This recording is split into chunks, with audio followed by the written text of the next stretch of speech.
اس کا مزید ذکر سلیمان کی غزل و غزلات کے 5ویں باب کی 16ویں آیت میں ہے. لکھا ہے اس کا منہ ازبس شیریں ہے، ہاں وہ سراپا عشق انگیز ہے. اگر آپ ذرا غور کریں، کلی محمد صلی اللہ علیہ وسلم کے ساتھ شامل کریں محمد تو ان کے نام تک کا ذکر کتاب مقدس میں موجود ہے، مگر اس کا ترجمہ کرتے ہوئے اس کا منہ ازبس شیریں ہے، محمدیم کا ترجمہ سراپا عشق انگیز کیا ہے. ذاکر نائک سیاق و سباق سے ہٹ کر بہت سی باتیں لیتا ہے اور ان کا غلط ترجمہ کرتے ہوئے اپنے نقطہ نظر کے سامنے آتا ہے.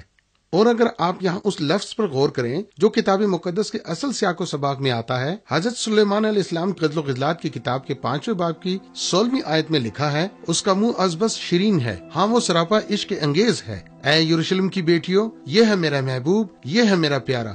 جب آپ سارے سیاق و سباق کو دیکھتے ہیں تو یہ حضور پاک کی آمد کے بارے میں بالکل بات نہیں کرتا. اس سے بہت پرے یہاں ایک مرد اور عورت کے تعلق کی بات ہو رہی ہے. یہاں حضرت محمد کا ذکر نہیں ہے. اور آپ ذرا دیکھیں کہ ذاکر نائک نے کیا کیا. اس نے اس لفظ عشق انگیز کو لیا اور اسے اس آواز کے ساتھ بدل دیا جو عبرانی زبان میں ہے اور کہا کہ یہ حضور اکرم ہے.